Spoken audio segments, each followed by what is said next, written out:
His first game was a development nightmare, sequel of said game turning into a complete failure. And so, what does new director Yoko Taro do next? Well, he creates a masterful game about destroying humanity? Though funny enough, when talking about a game that's about ending humanity, we have to talk about how we've created 3 different versions of the same game. And in order to explain the differences, I'm going to give you a quick rundown of what the game is about. NieR is set in the far future where you embark on a quest to save your sick sister or daughter. The reason it's either your sister or your daughter is because in one version, NieR Replicant, you would play as a brother saving his sister, and in the other, NieR Gestalt, you would be a father saving his daughter. Ultimately, the differences between the 2 versions were very few. Personally, I really like the sibling dynamic seen in Replicant, and that must have been the common sentiment, as when this game was later remade after NieR Automata's huge success, they remade that version and not the one with the father. And that remake is the version we're speaking about today. NieR Replicant version... You see the numbers! I'm not saying all that, so let's just get straight into it.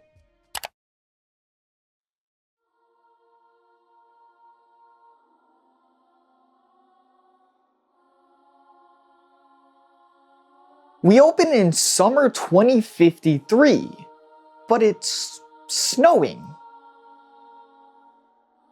A young boy is malnourished, cold, and attempting to sleep, though he's woken up by the demands of a book, telling him to take its power before he kicks it away.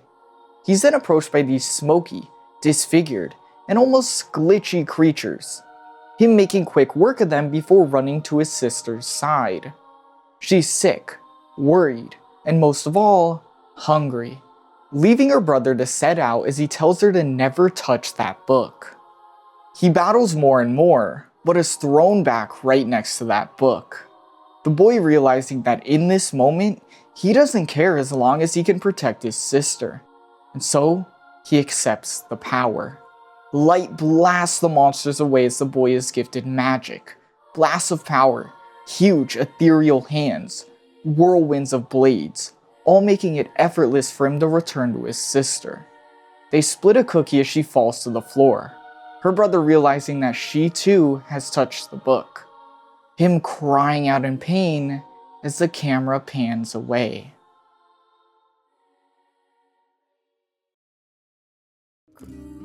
"1,412 years later? That is quite a time skip. We pick up with the same 2 characters, Yona, the little sister, and, well, his name is just NieR. He doesn't have a name as you, the player, will be the one to name him. We'll just go with NieR for simplicity. This is a very strange moment.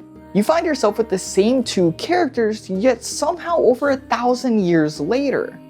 And they're still the same, a brother who cares deeply for his sick sister, and a quiet, ill sister who cares for her brother deeply. But regardless of whatever time, rebirth nonsense is going on here, we set out on this journey as NieR, opening the doors to hear music.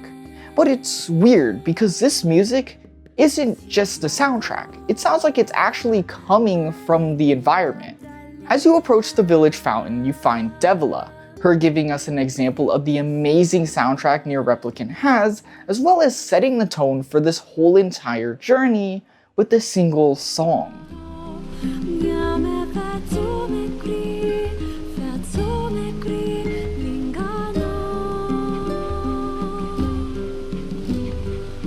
NieR then heads to the library to find Papala, Devila's twin and the one in charge of the village.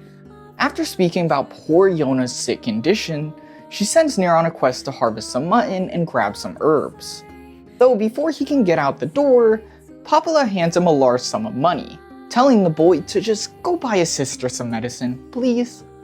NieR and his sister seem to be very beloved by the people around them, as despite their awkward situation, being left completely alone, and Yona being very, very sick, they still all do their very best to take care of the siblings.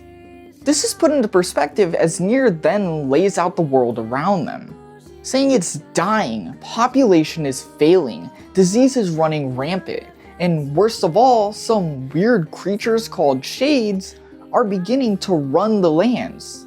All of it being very close to that scene from 1400 years ago. NieR clears up his quest and heads back home, Yona quickly asking if anything interesting at all had happened today. He tells her of a plant Popula described, a legendary flower known as the lunar tear.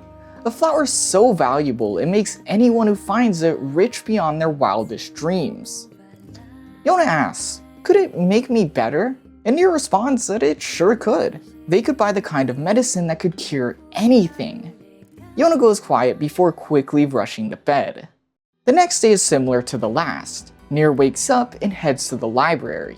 And oh, did you catch that? Yeah, NieR Replicant's loading screens are little diary entries or letters Yona has left for NieR. Some of them silly, some of them giving us references to in-game events or Easter eggs, but sadly, some of them are very sad, giving us a glimpse into the world of pain Yona is in. This one is probably my favorite, as it references one of the crucial characters from a game Yoko Taro would later make, Accord, and I guess he was just thinking of her now. It's pretty cool. NieR completes his next quest of dispatching some shades close to the village, a task that noticeably worried Popula. It seems that she cares deeply for NieR. And upon returning home, telling Yona the lunar tear may have been a bad choice, as she's not only left the house, but went and asked Popula where to find one before leaving the village. This sends NieR to a place known as the Lost Shrine, a place full of questions NieR is too worried to ask. Like, what even happened for this place to look like this? This environment screams remains of modern society, yet even then, what purpose could this place serve? These are common questions that become a staple of this journey, as even though we seem to be in a far gone medieval time period, this is actually a far future version of today's humanity. NieR battles shades on his way to the top, eventually finding himself in front of what appears to have once been a church, leaving him to push open the heavy wooden doors. Inside is Yona, protected by some sort of barrier, two statues holding a book that seems to be the very thing powering this unbreakable wall. NieR hacks at the book till a blast of light pours out, and when he opens his eyes,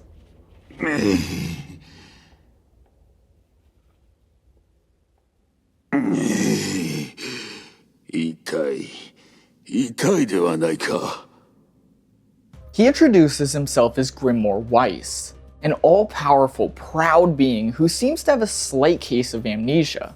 He proposes assistance to NieR, as he can only watch the boy be slowly overrun by the attacking shades. And very similar to the opening scene, NieR turns to the book in an effort to save his sister.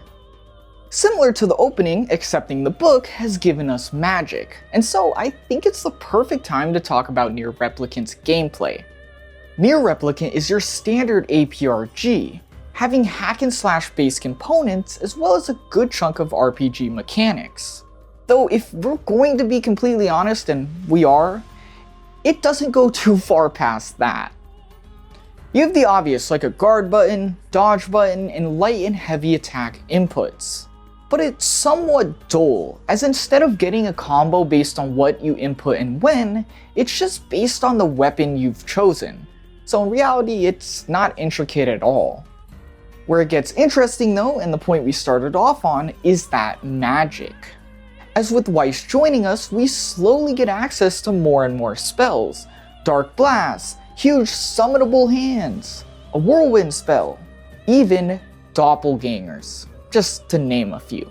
And they're rewarded in an extremely satisfying way, when either clearing a big story section or defeating a big boss. Replicant also boasts a very unique power-up system, one I really haven't ever seen before. It's even incredibly in character when you consider who is the one giving you these magical abilities. Enemies will drop ancient, incomprehensible words, and due to Weiss being an ancient book himself, he can translate them and add them to your gear as forms of power. It sounds pretty awesome. right?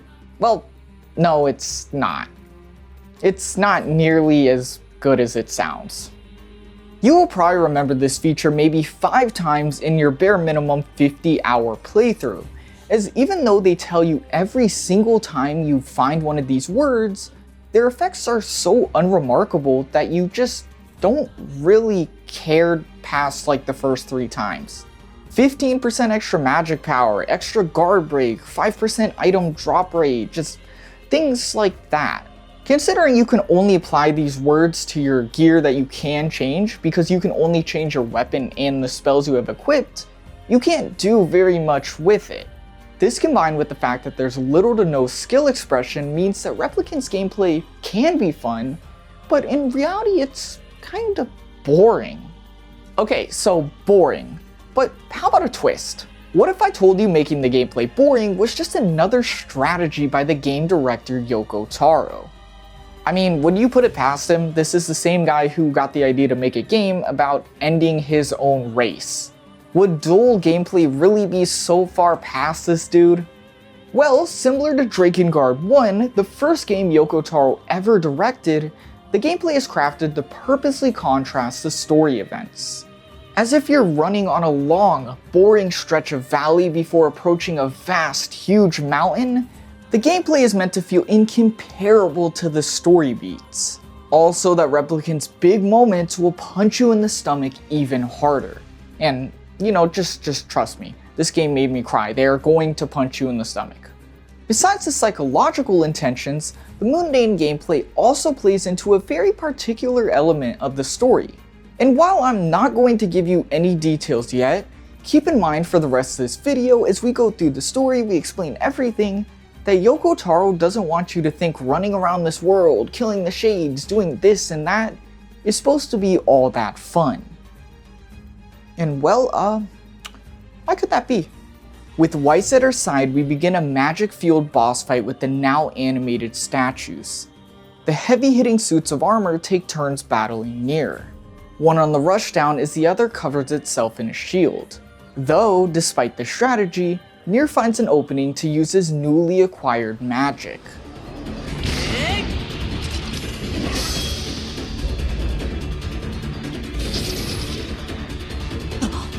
Okay, chill out. That would have been horrible and a very bad way to start the game. It is too soon for that. The fight rages on till another opportunity finds itself. NieR successfully taking the shot and destroying one of 2 protectors. He then finds a similar moment, pinning the other down and rushing to his sister, quickly saving her from the now collapsing shrine. In front of the rubble after narrowly avoiding death, the siblings sigh in relief as they take a short break, an opportunity Yona seems fit to apologize. お兄ちゃん、月の涙、なかった。お兄ちゃんをお金持ちにしてあげたかったのに、ごめんね。ヨナ。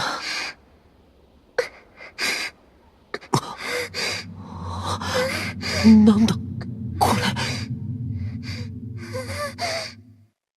Yona is afflicted with a disease known as the Black Scrawl, a painful, sickening disease that causes runes to appear all over one's body, slowly getting worse and worse till they die.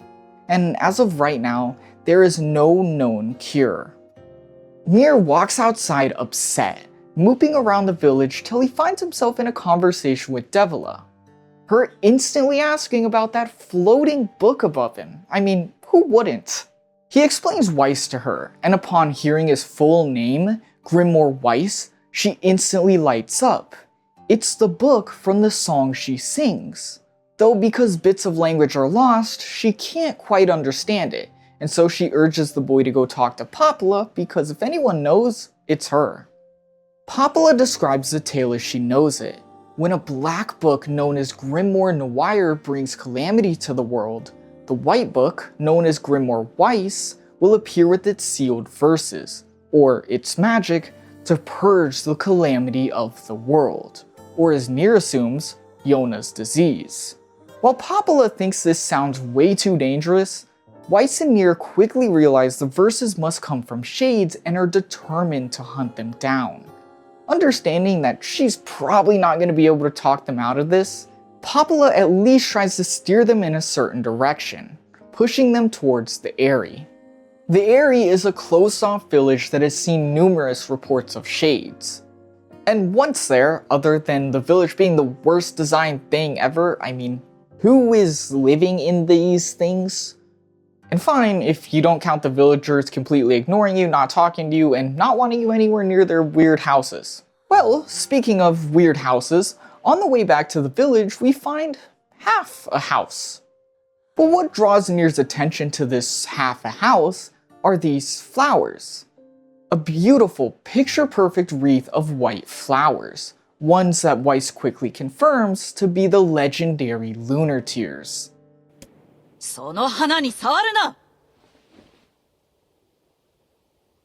ああ、あの女の人、下着しかつけてないよ。たわけが、もっと他に見るべき場所があろう。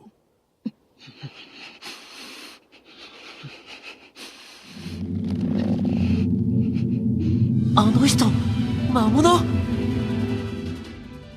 This strangely dressed but very beautiful woman didn't take kindly to us snooping, and so we're locked into battle with her. Though, despite initial suspicion, she doesn't seem like a shade at all. Even when using similar magic to ours, she stays strong, sounding even more human as she yells at us during the fight. And it isn't just us she's yelling at. A huge shade climbs over the mountaintop, far bigger than anything NieR has ever seen or encountered, leaving both him and the woman to realize, yeah, this needs to be our priority now.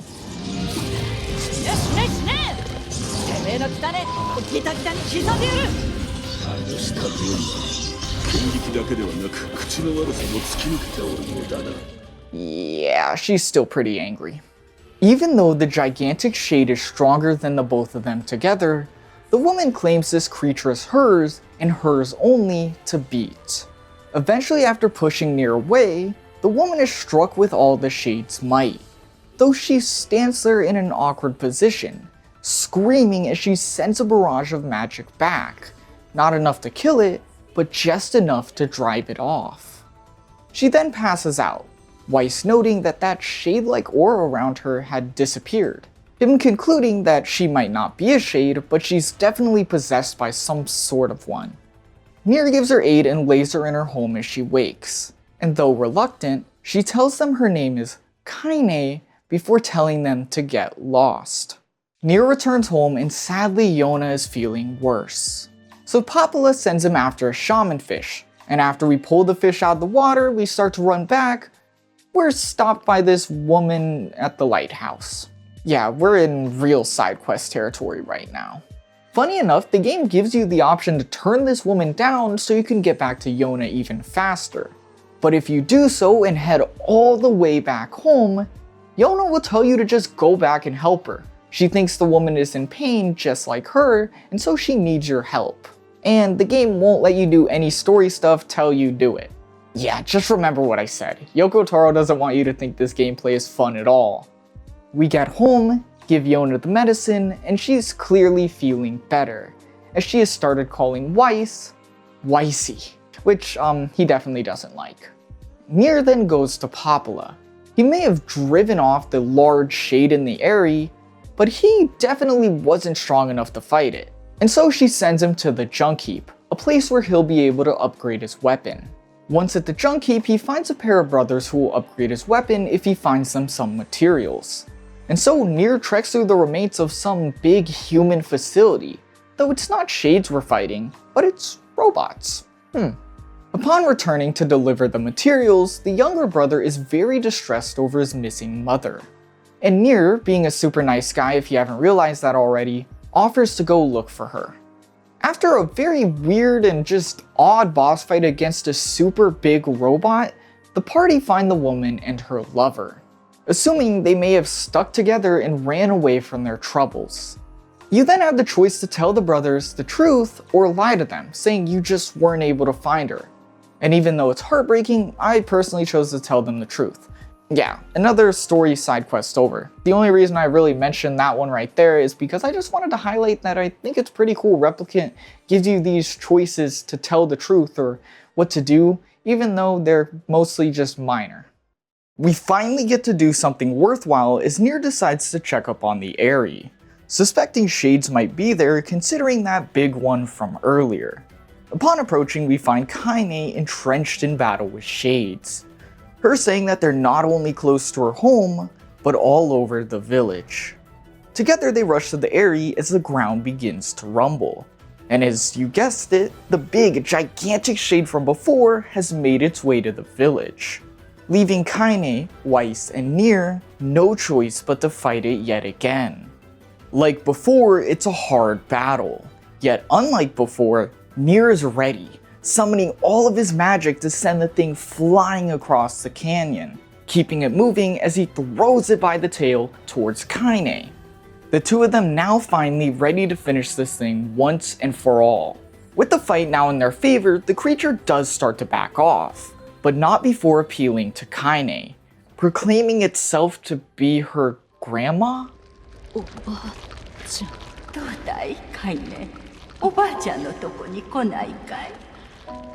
誰にも頼れず、どこにも属せず、ずっと一人で辛い仕打ちと怒号の中、生きてたって仕方ないだろう。ねえ、カイネ。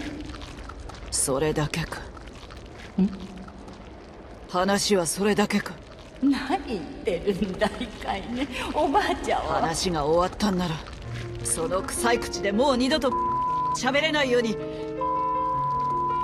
粉々に刻んでやるって言ってんだ。この野郎。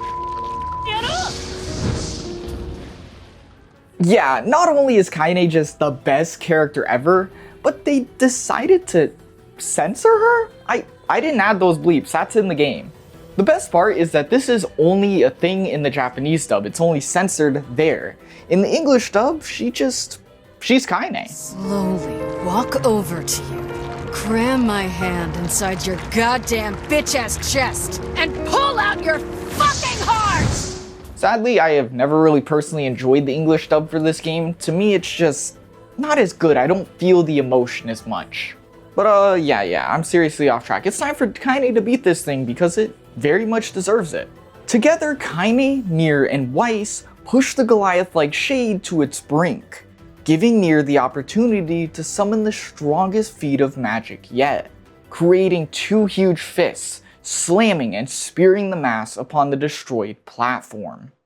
NieR then looks for Kaine, spotting her laid out upon a faraway platform, Weiss speculating she intends to lay there till she passes since the shade has died, the only thing that really seemed to drive her. Kaine imagines herself floating in a dark void, asking her grandmother if she can finally rest. As she falls deeper and deeper into the void, she begins to see a light. NieR and Weiss are calling out to her, and as she raises her hand, she wakes up to NieR, him telling her that she needs to live. She doesn't get it. She's had her revenge, and now that it's over, well, it's over. But Weiss doesn't agree. They helped her get revenge, and that's it? She'll really waste away her warrior skills? Lastly, she'll just give up on her brand new friends? Kaine sits up slowly, and though very annoyed by Weiss's demeanor, she agrees. She can't live just for revenge.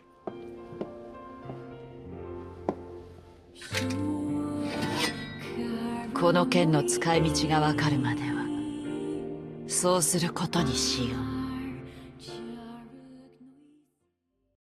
う。 With a new ally and sealed verse under his belt, NieR looks forward. But he kinda has no idea where to go. Conveniently, this is where Kaine speaks up. She knows someone with the same exact disease as Yona.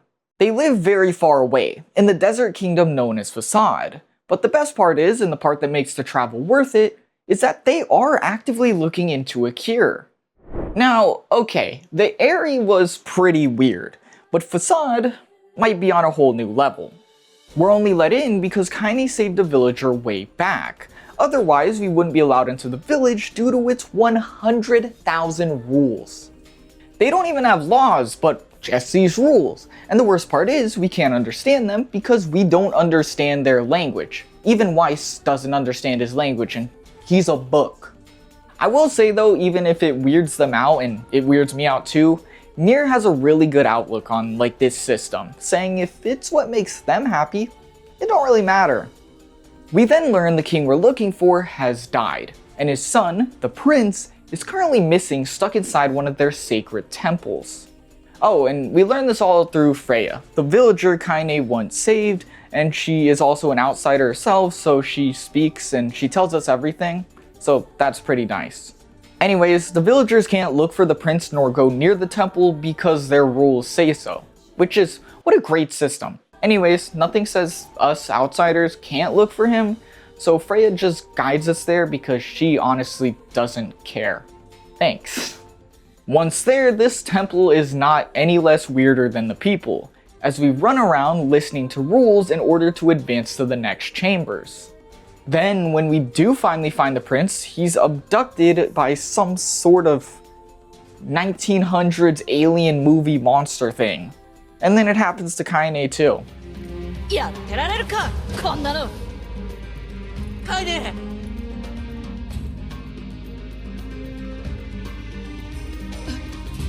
なんだこの話せ話しやがれこのクソったれ。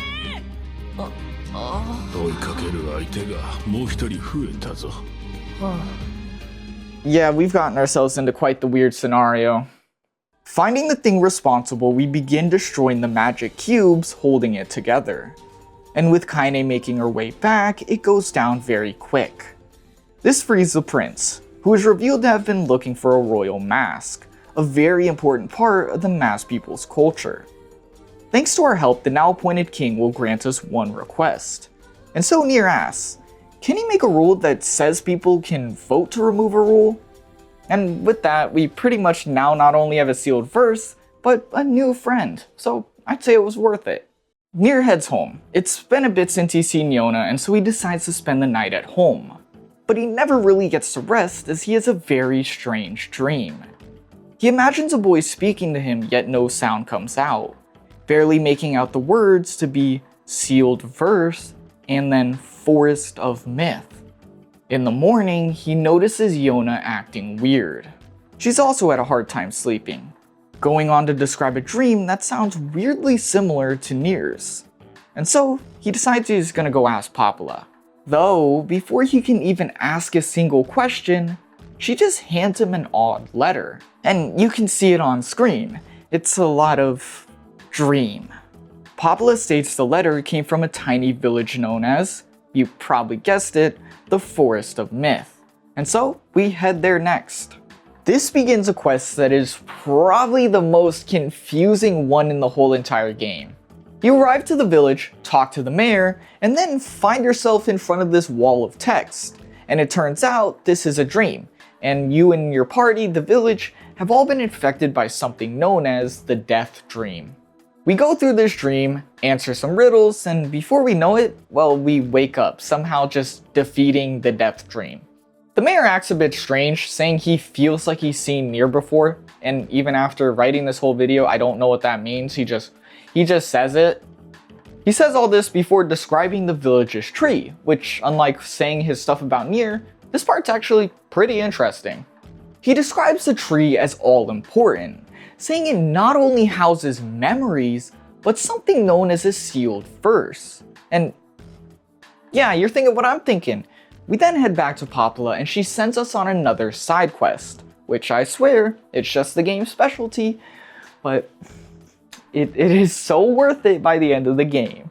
She sends us on a quest to figure out what happened to one of her workers. And while I'll spare you the details because it's not important, we get into a lover's quarrel and we figure it out, and yeah, it's just a side quest in every definition.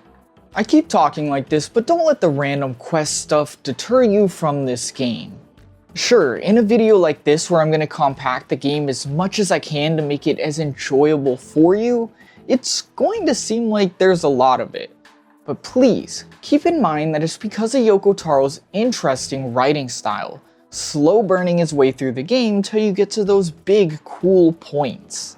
One other intention of this though, one that's really hard to really just explain to you because it's hard to get if you don't actually play it, is that this allows you the time to really grow and connect with the characters. This makes it so that when something does happen, when we eventually reach that point that he's slow burning towards, well, it really sucks. There's also the extreme effort that I gotta point out that is, making NieR seem like such a good kid. I mean, he's just been helping everyone as much as he can. Helping, not even, to help himself, but to help his poor, sick sister. Speaking of a little sister, NieR learns Yona has acquired a pen pal. A sick person, in need of his help. But the issue is, this pen pal, it's a boy. ヨナにボーイフレンドが。どうしたお兄ちゃん、声が震えておるぞ。バカ、そんなことないよ。Upon heading to the pen pal's manor, we're welcomed in by a butler to one of the coolest areas in the whole game. A NieR-themed mansion in complete disarray. They're definitely having fun trying to play into this haunted theme, having changing pictures, a mysterious butler, Kaine randomly going missing. It's like an old episode of Scooby-Doo. NieR tiptoes around the mansion with Weiss, opening a door to finally find the pen pal. A boy, perhaps younger than NieR, fragile looking, and an identifying blindfold across his eyes. He easily describes NieR just from his footsteps, paying credence to his blindness. Though he's spooked when Weiss reveals himself. Get it? Cause, he's floating. Anyways, this is Emil, my personal favorite character, one of my favorite characters of all time. And besides revealing that he has no idea about the letters, he describes his blindness, saying he can actually see, it's just that anything he views turns to stone. And that's gotta suck. Together we all find the butler, revealing he was the one who sent the letters, hoping NieR would come help Emil solve his blindness. They take to the library, an overrun area theorized to have Emil's cure. And once there, they find an aggressive book? This book isn't anything special. Still, it sees the library as its own. So we quickly take the battle to beat a book. It sounds so silly. The book bursts into a flurry of paper upon defeat, leaving NieR to catch a few pages. And what do you know? A report on petrification alongside our final sealed verse. As we depart, Kaine stops Emil. His eyes aren't a sin, and he should never be ashamed of them. She then guides his hand to her arm, Emil realizing that she's part shade as she calls her arm an accursed weapon, a tool of revenge. She talks about all this to say that even after said revenge, she lives. There is a reason she's alive, a reason that her cursed arm is alive. Kaine whispers in Emil's ear, us only hearing the very start of the sentence. If the shade was ever to, then silence, before Kaine ups and walks away. Emil screams as we walk off, he promising he'll never give up, but that means Kaine can't either. Now I gotta stop for a quick second to put y'all on. One of the best parts about this game is the detail to the things that you normally wouldn't find yourself paying attention to. Things like its soundtrack, especially its soundtrack. Like Kaine's Salvation, the song that was just playing in that clip with Emil.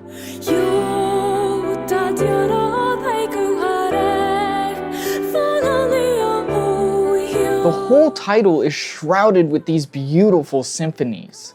And there is a lot, so much so that you really never get the chance to grow tired of a single one. Each character is even given a few individual soundtracks. Like, here's one for Emil.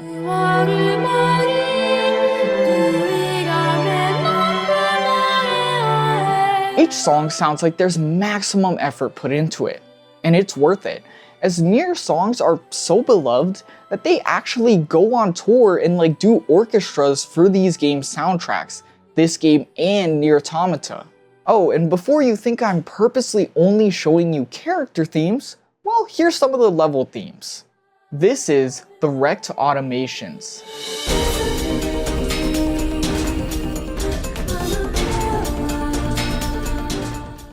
The prestigious mask.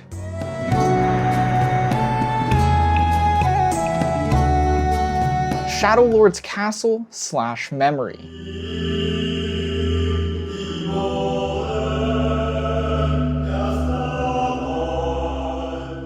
The soundtracks are extremely good, but I also did mention the soundtrack of everything else you wouldn't really notice.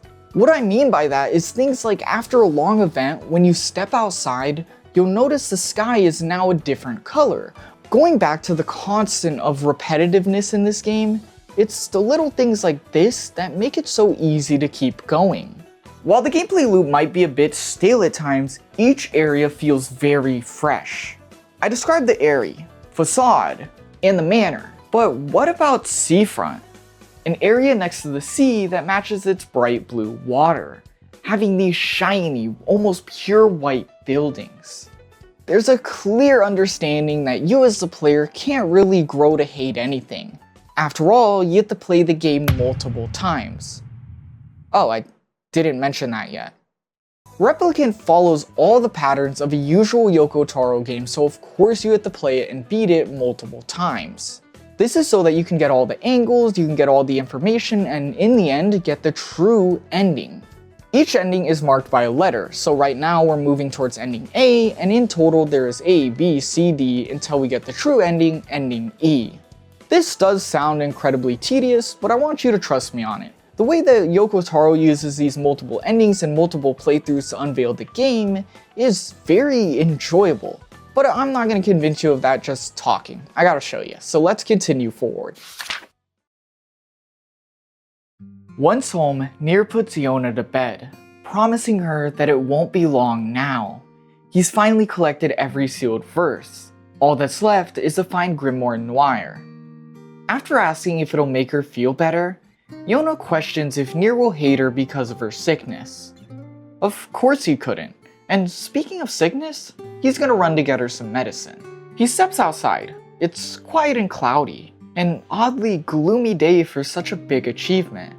And as he harvests the plant needed, Emil stumbles into the village, hurt. At the same time he rushes him to Papala, the library begins to shake. NieR stepping outside to see a mob of shades attacking the village. He cuts down as many as he can before the village gates explode to reveal a colossal shade, far bigger than the one in the Aerie. Despite its size, NieR tries his best to bring it down, pelting the creature with magic as it pushes forward, though it isn't until Kaine joins him that he stands a chance. With Kaine's help and using all of his newly acquired sealed verses, they just barely stop the monster, leaving it sprawled across the library doorstep as they rush inside to help. Even then, the battle continues as the shade reappears, it detaching part of itself to chase them into the library.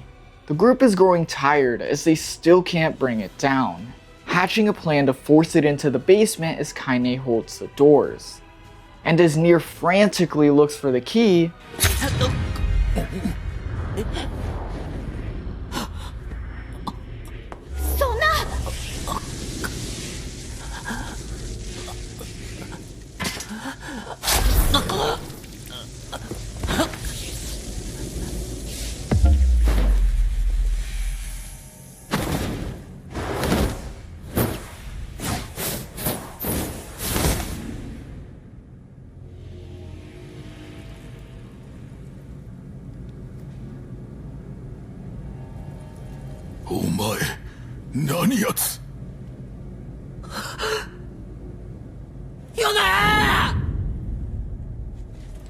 Yona in arms, the creature summons shades as the book next to him unleashes a shockwave. A shockwave that disables everyone and sends Weiss into a spiral. Weiss begins to see the other book, now revealed to be Grimoire Noir, who states that they serve a higher purpose under the Shadow Lord. Noir continues on, saying they were meant to join together and release the shades, telling Weiss that NieR's collection of the sealed verses was all for this very reason. As Weiss sits dazed, he begins to hear Kaine hurling insults his way. How could someone who claims to be so smart and mighty get hypnotized like this? NieR begins to try and fuse with Weiss at the same time he begins to hear Emil as well as NieR. And before we know it, a bright flash of white surrounds the book. うるさいぞ。しろしろと気安く呼ぶな。我が名はシロの書だ。シロさん。シロ。カイネ、お前はどさくさに紛れて役立たずだのクズ神だの言いたい放題であったな。Weiss returning makes the battle against Grimnor NieR deceptively easy, pushing the book back as it grows increasingly frustrated. Left at the Shadow Lord's side, NieR makes the final attempt to grab Weiss, but NieR makes a split-second decision.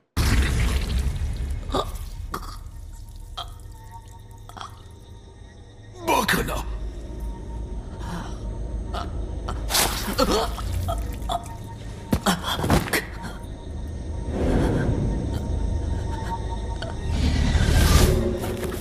いずれわかる。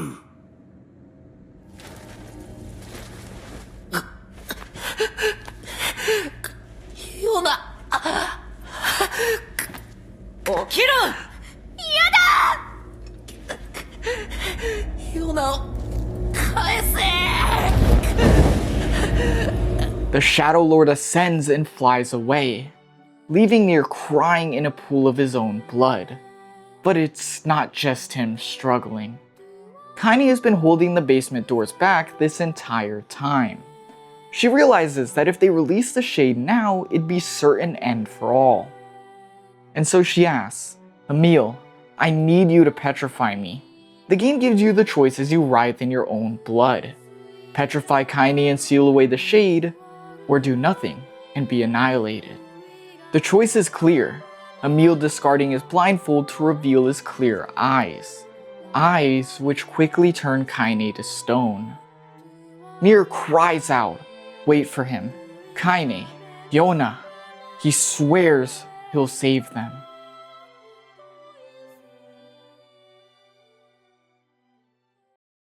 This concludes part 1 of NieR Replicant. Not to be confused with Ending 1 or Ending A, the story is split up into 2 big chunks. But this ending of this part is a culmination of everything we've done so far. NieR's quest to find the sealed verse is completely backfiring.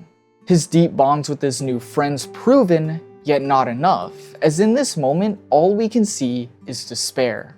Thankfully, it's not over yet, and knowing NieR, his sister now being taken, he's more driven than ever. So that asks the question, what will he do now that she's been taken? And finally, don't forget the point I started this video out on. This is a game about ending humanity first and foremost. How are we gonna get there? On that note, let's begin unraveling the second part of NieR Replicant and moving towards Ending A. 5 years later, the shades grow worse, attacking the village once again.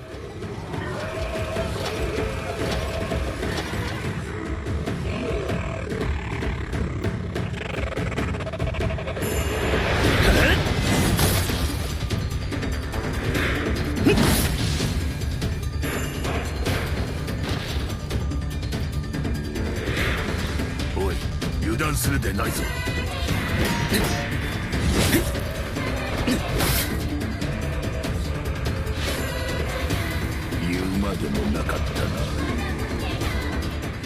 Our boys are back, and they've grown. I mean, just look at NieR. He's an actual man now, holding this big berserk-like sword. It's so cool. NieR now spends his time searching for clues relating to his sister and the Shadow Lord, but it seems like it hasn't been going very well. That is, until today. NieR is quickly summoned by Emil, who has found a potential cure for his petrification. And unlike NieR, he hasn't grown a day. They unearth a secret laboratory underneath the manor, a place in nightmares as it tells the truth of Emil's age, eyes, and his tragic backstory. Emil was experimented on alongside his older sister.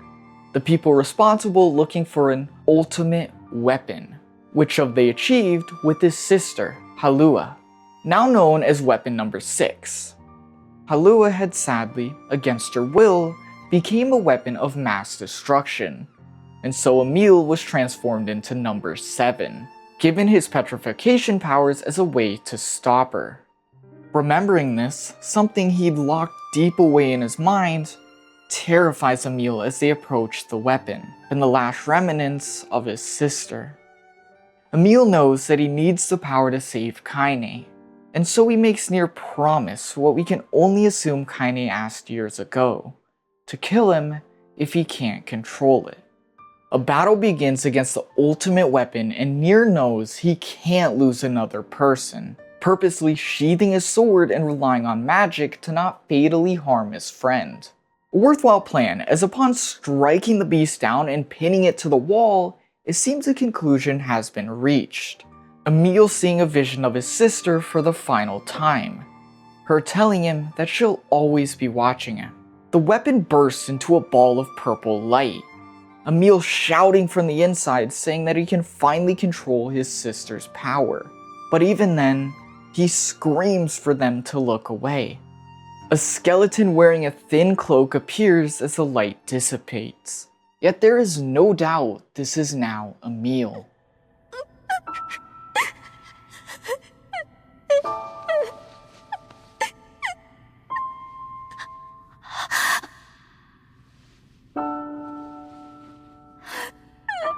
Okaeri, Emil. よく頑張った。体がこんな呪われた体で皆さんの前に。言っただろう。何があっても俺たちがついてる。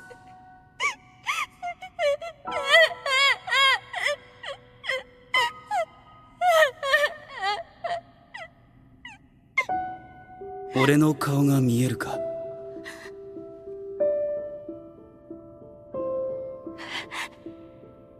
はい。僕が想像していた通りの顔してる。とってもかっこいいです。そうか。Yeah, I cried. There is no doubt this is the power Emil was looking for. As even though his new look is eating him up on the inside, he can finally save Kaine. He unfreezes her and holds her in his arms as NieR dispatches the shade that once gave them so much trouble. And geez, he didn't have to do all that. Kaine wakes up with the three of them at her side, her eyes instantly drawn to Emil's new form. エミール、私を呼んでくれていたのはお前だな。僕のことわかるんですか？エミールはエミールだ。私は間違いない。カイネさん、ありがとう。 She then turns to NieR. Wow, he's grown up a lot. And as he reveals it's been 5 long years, he hands her a lunar tear. Not nearly as good as the ones her grandma had grown, but still, this clearly means a lot to Kaine. We then transition to a scene of pure anger. Devila and Popula don't want Kaine nor Emil to stay in the village. As with all the shade activity recently and considering the attack 5 years ago, they're scared and not really accepting. Obviously, this upsets NieR. It's bullshit. They were literally the ones who saved the village in that exact incident. But what upsets him the most is that he had never even thought about it. Kaine sleeps outside every day. He turns into bed as Weiss advises, and the next morning he wakes up to apologize to the twins. Though Popula apologizes too, they're both just trying their best for their people. Very conveniently, Popula then states she's learned something. That old shrine building, the one from the beginning of the game? Yeah, they should probably check it out. It somehow, can connect it to the Shadow Lord. Somehow. At the top of the shrine, we find a ton of tiny shades that seem to follow the remaining statue. And although a bit crazed, it wasn't too bad the first time, so it's pretty easy. Okay, that was not meant to happen. NieR quickly dispatches the statue of armor, turning the Kaine laid in a pool of blood. And so she speaks, telling them to back off.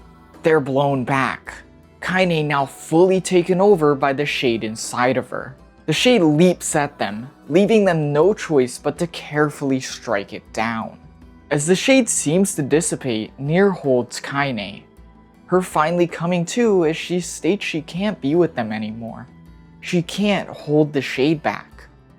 Emil, ready to be there for her as she has him, states he'll bring her back as many times as it takes. He can only accept his brand new form because of her. He's sad, weak, and lonely. But because of her friendship, he can keep on. And Kaine, being Kaine, clearly understands as she tells him to shut up, before saying thanks. The group then finds some sort of mysterious stone fragment in the shrine, and upon asking Popula, what do you know, it seems to be some sort of key to the Shadow Lord's castle. We're given the names of the fragments, hints of where to find them, and though some of them aren't really clear, we can at least tell the Junk Heap and the Forest of Myth are two of the places we need to go. And so we head back to that weird Forest of Myth. And like before, when we were here, well, it's plain weird. We approach the tree and see a wall of text, these being memories, and well, there's 3 of them. Nothing really to talk about, but the third one does mention the ending scene of Drakengard 1, this one to be exact, and it's just pretty cool Easter egg.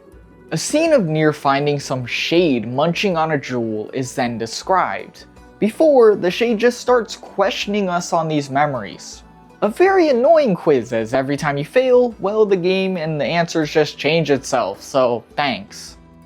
When you do succeed on all 3 questions, NieR gets very tired of it and just kills the shade and, well, it drops a piece of the Shadow Lord's key. But yeah, remember how the guy had said, you know, this tree houses memories? I guess that shade was eating them, so I guess that's kinda cool. We head to the Junk Heap next, and upon approaching, we, the player, see a scene of the past. The brothers scavenging as the younger one runs through the heap, unknowingly knocking down rubble that crushes his older brother. In shock, he looks up to see his brother crushed and a robot not far behind.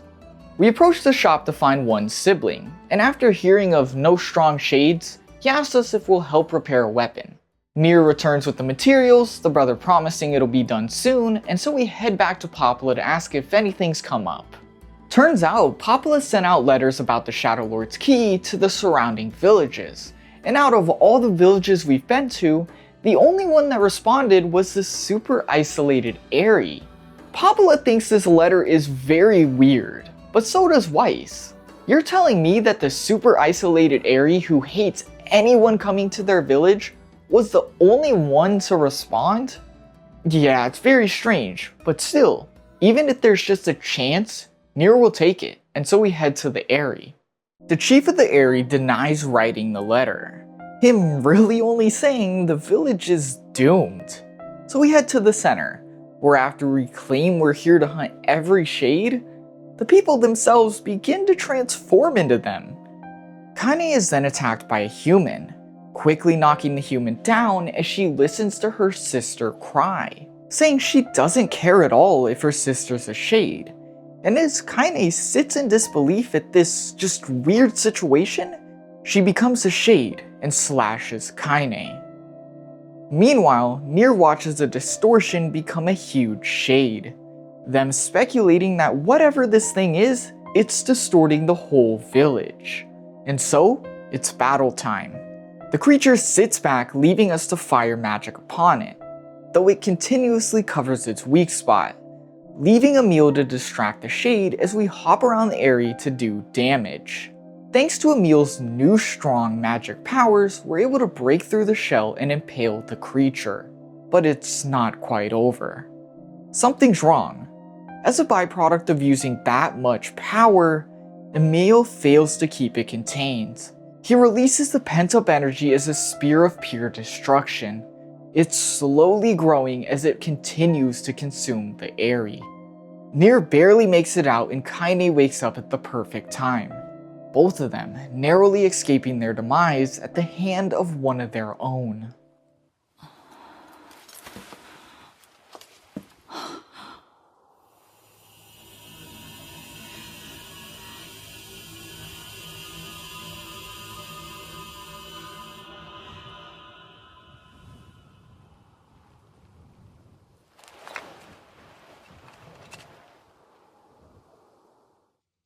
The Aerie is gone, no proof life ever existed, and Emil is devastated. Innocent people, he's killed them all. NieR turns to his hurt friend, saying that it's okay because he saved them. He puts his hand on his head. If it wasn't for Emil, they'd all be dead. NieR then stands up and views the destruction, his only words being, "Really? Don't look back." The next fragment key to the Shadow Lord has been acquired, but at what cost? It's very quiet as they head towards their next objective, the Junk Heap. And like me, you're probably feeling a bit mixed at that whole thing. That was okay? NieR is really willing to discard all that death for a chance to save his sister? Was it just because they transformed into shades? Were they just not people in his eyes anymore? We're left to wonder as the brother hands us the weapon. Though this whole thing seems to be a ploy to ask, will we kill the robot that's guided by a little shade? The one that killed his brother? NieR accepts, delving into the heap to find this strange duo. And it's just as the brother said, the shade is right atop the robot. It's honestly a fun boss fight, just like the idea of a shade and robot teaming up. Electric attacks, the robot creating wings and beginning to fly, and even getting to give the shade a beatdown at the very end. NieR strikes the bot down as the brother comes in to beat on its mangled robotics. The group leaving with another fragment key and the idea that revenge, it's a fool's errand. We head back to Popula and what do you know, we're going on a side quest.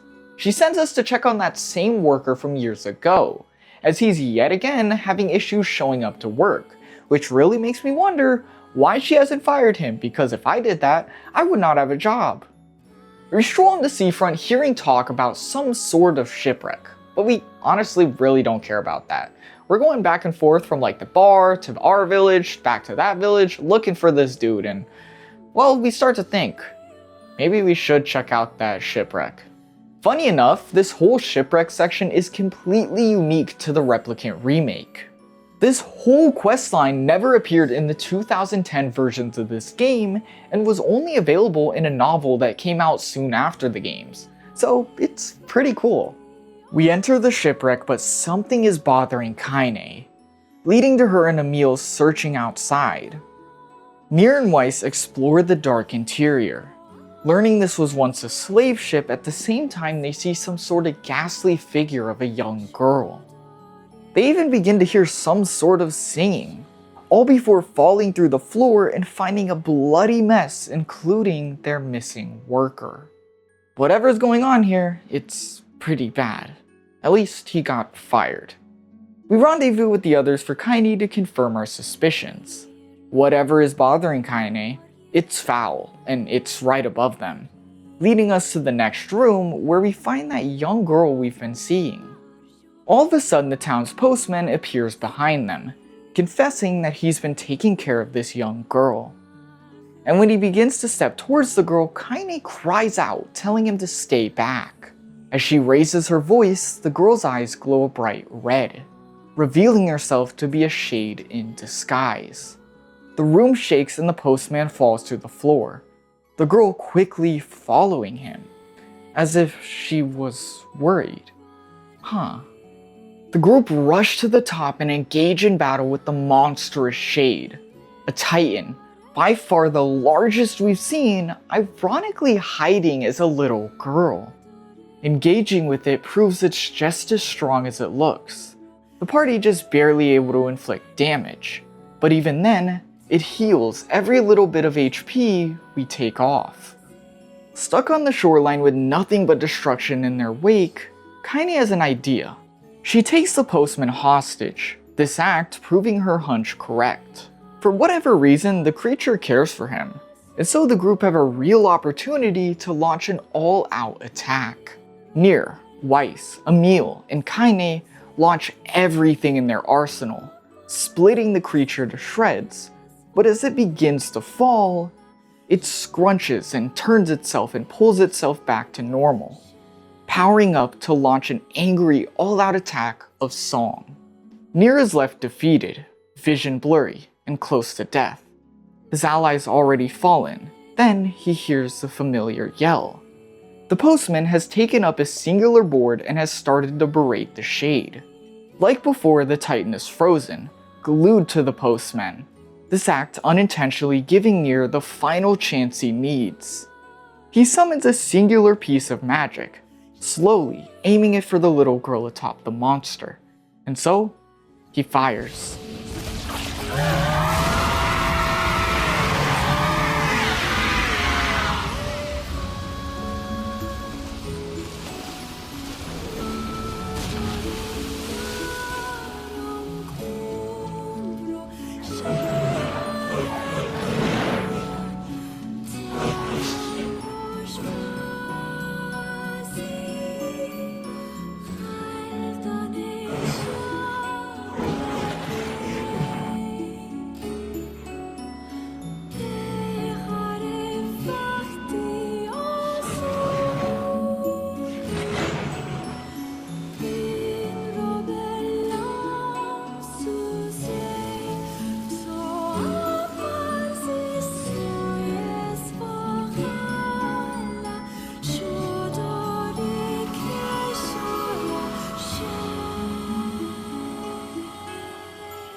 I wonder if we'll ever get to know what she said.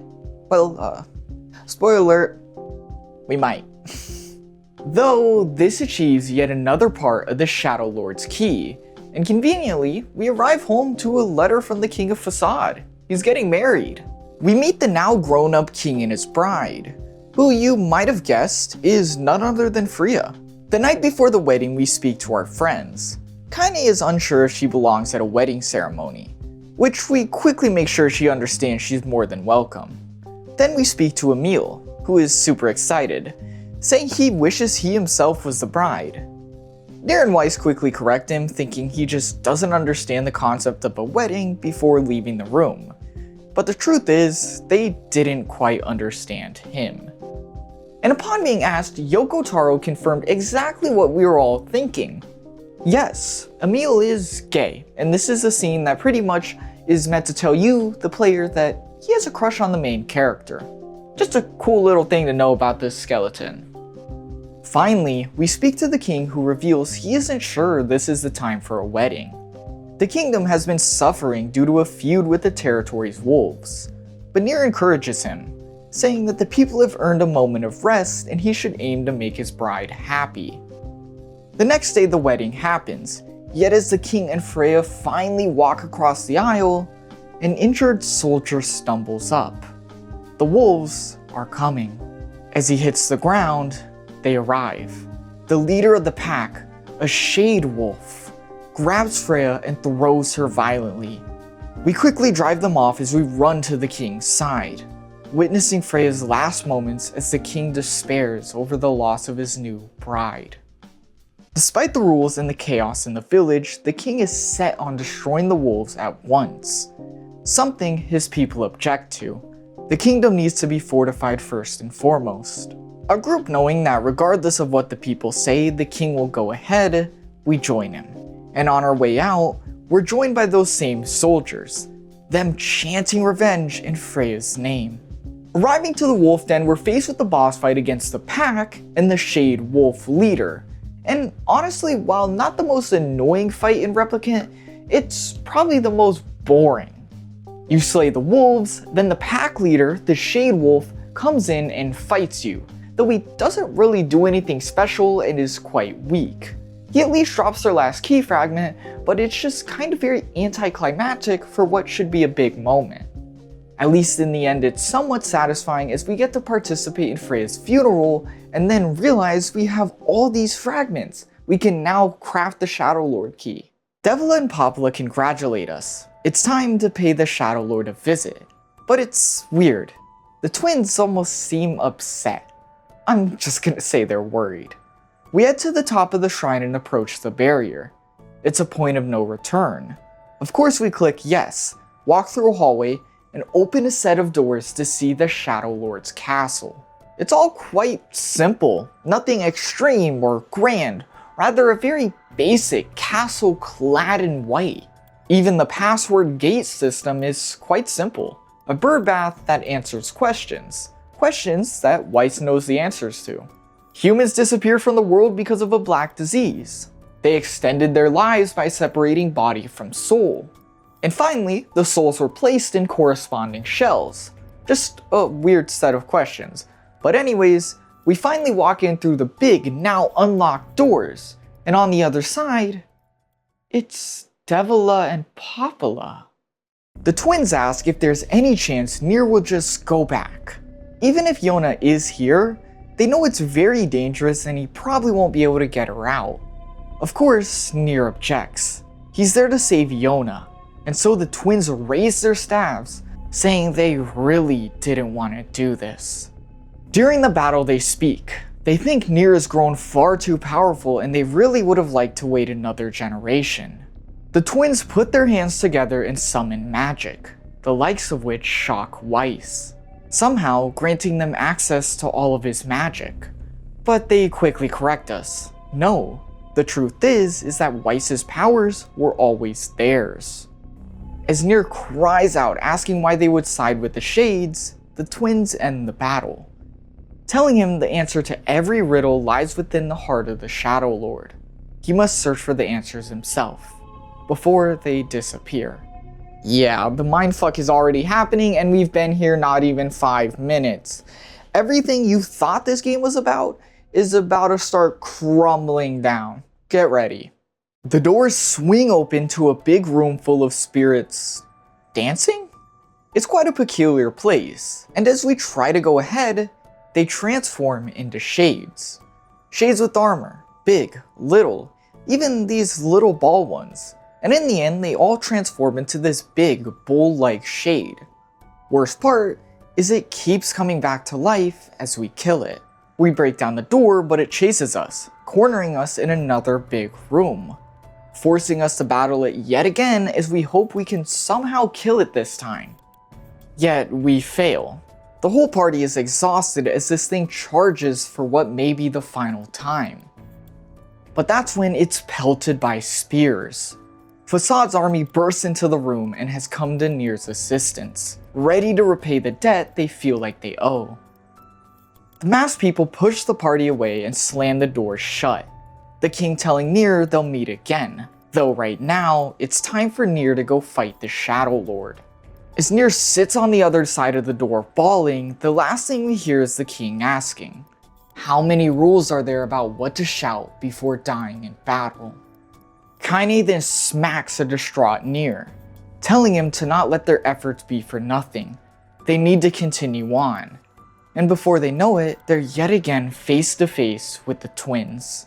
The two of them stand up and begin to describe something known as Project Gestalt, a last-ditch effort of humanity's that started over 1300 years ago. Surprisingly, Devila and Popala are revealed to be androids. A matter of fact, no one there in that room is human. Rather, they're revealed to be shells. Shells created by the quote, true humans. Emil asks, are true humans extinct? And so Weiss, who has now regained his memories, drops a bombshell. True humans do live, and they live on as shades. We're then given the documents to describe this whole Project Gestalt, and they go a little bit like this. Humanity was affected by something known as white chlorination syndrome. Something that was spread around the world by a joke ending, The joke ending, yes, you heard that right, the joke ending of Drakengard 1, the first game Yoko Taro ever directed.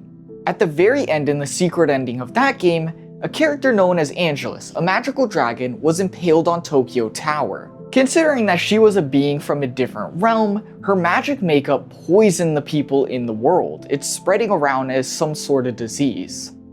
Don't worry, you don't need to know anything about Drakengard 1 to understand this, but if you want to know, I have a video on it. But anyways, all you need to know is dragon died, dragon's body made people sick, and now humanity thought this sickness was going to be the thing to kill them. Project Gestalt was the idea of removing a human soul from their bodies, keeping them apart until the disease had completely died out.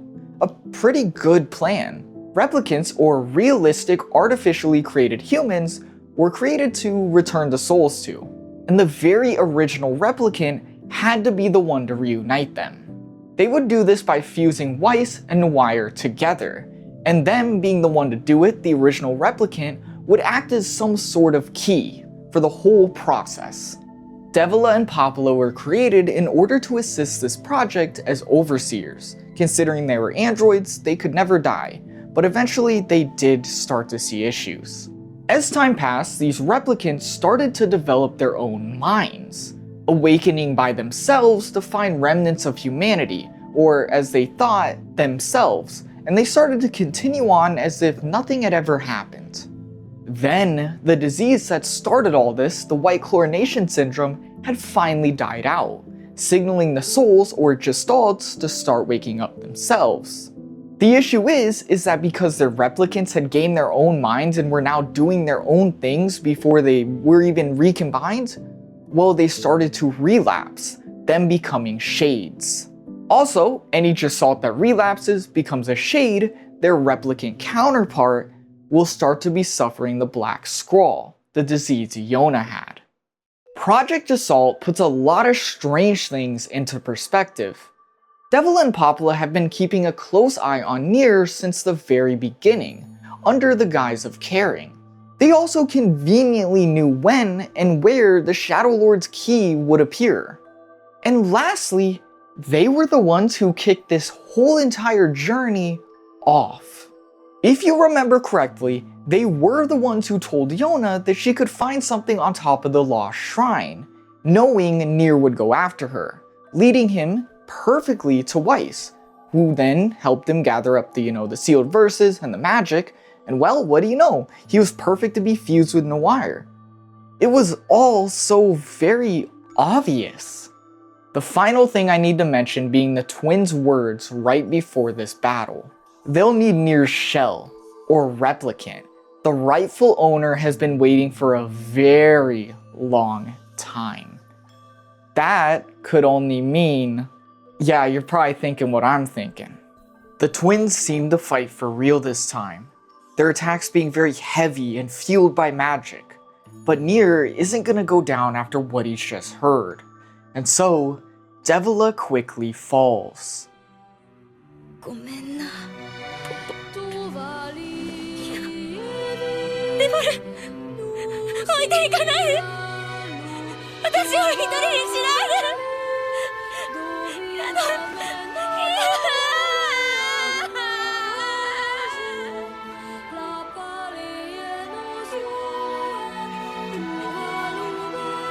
ポポルさんもうやめよう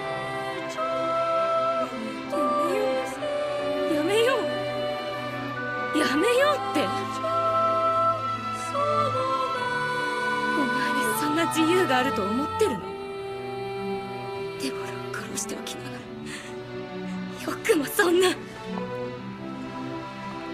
やめてください今ならまだもう遅えんだよ何もかもみんな殺してやる It's too late. They all want to stop, but they realize they can't as the battle begins against Popula. In the end, she resorts to a magical explosion. Emil attempting to create a shield and fly them away, but they're grabbed. Popula refusing to let them go. Emil turns to his friends. He's hated his eyes. He hated how his body became. But now, he's prideful. Without those challenges, he couldn't have become their friends. After being associated with destruction for so long, Emil finally has the chance to save. He separates himself into his own shield and allows Popola to pull him into the void, leaving his friends to scream in despair. Before long, he's completely out of sight, curled into a ball as the barrier cracks. He just wants to see them all one last time. 死にたくないな。死にたくないよ。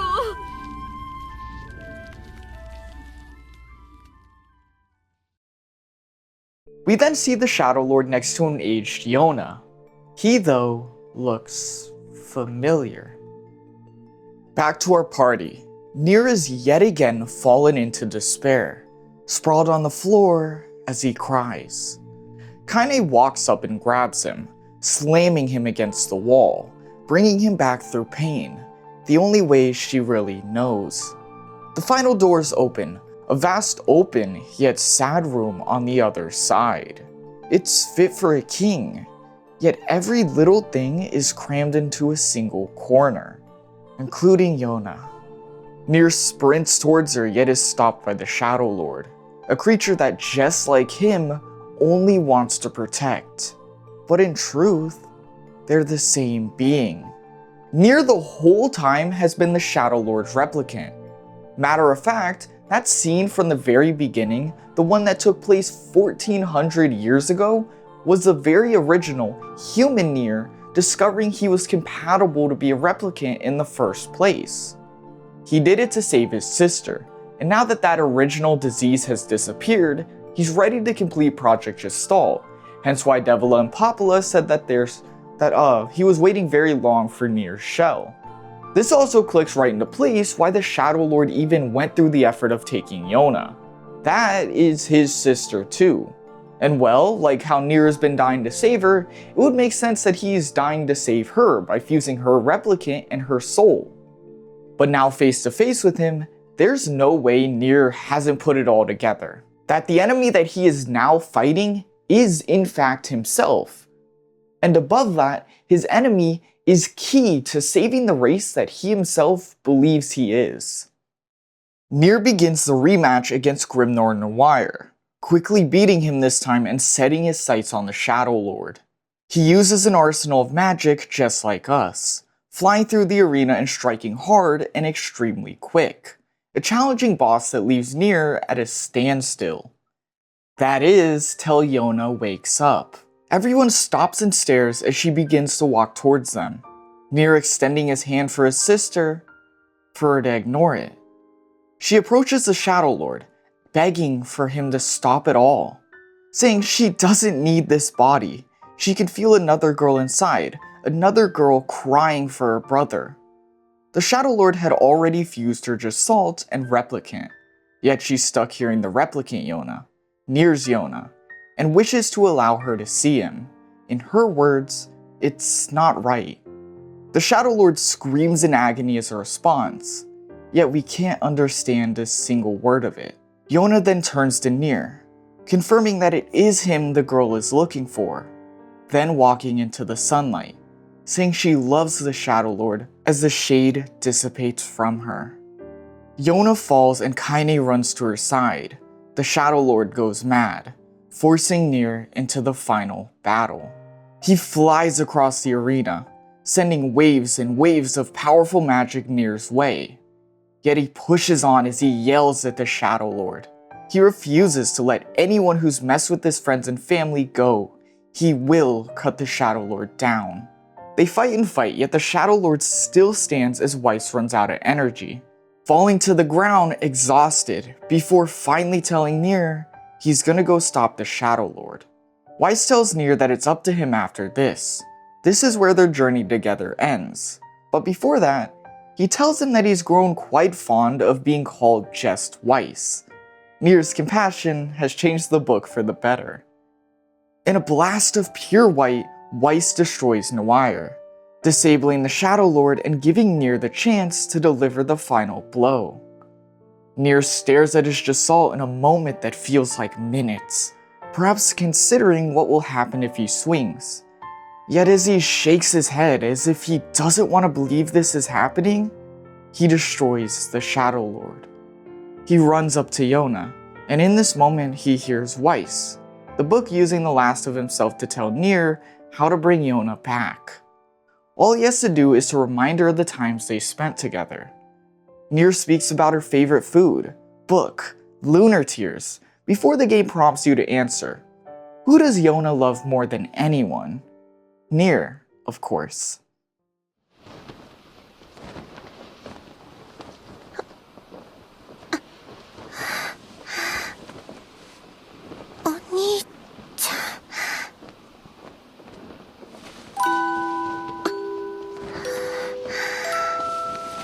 Yona.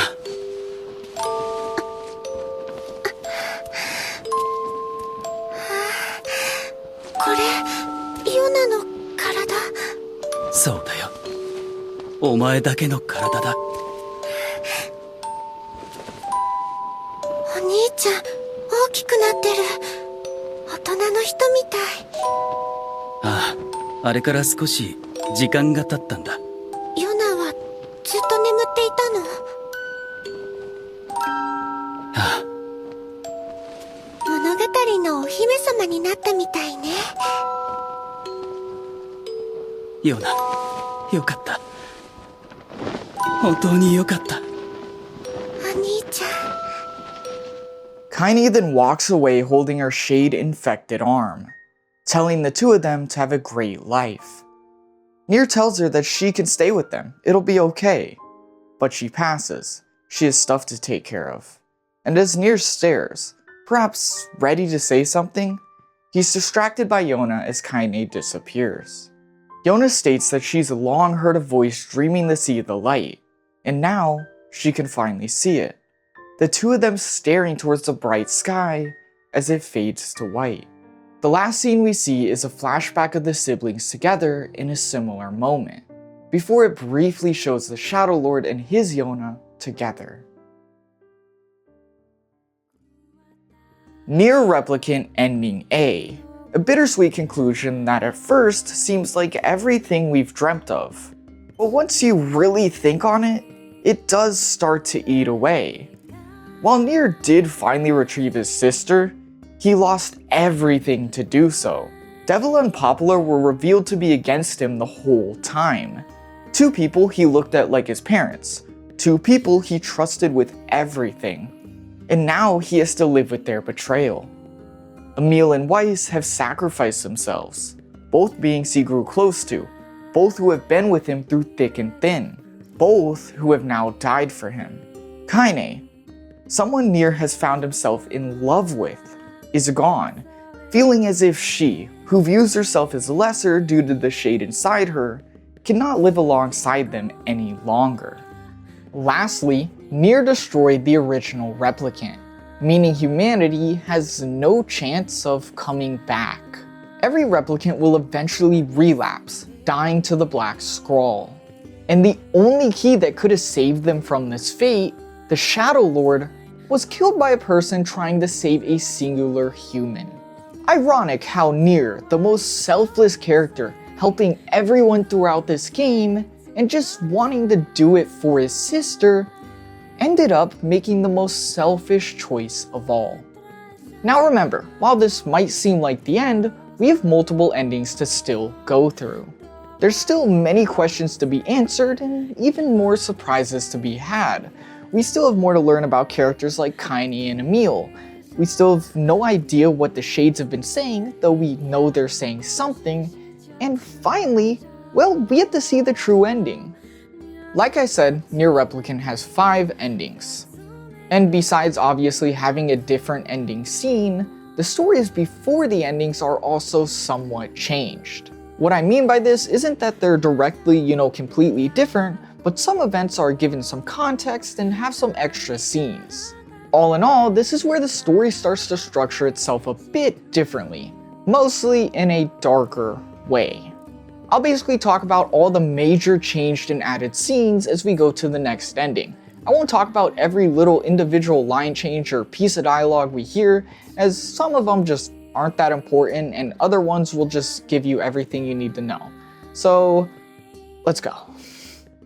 We return to the main menu to begin ending B, started by loading up our save that now has this fancy A symbol on it. Each new ending playthrough begins in part 2 of the story, right as NieR and Emil free Kaine from petrification.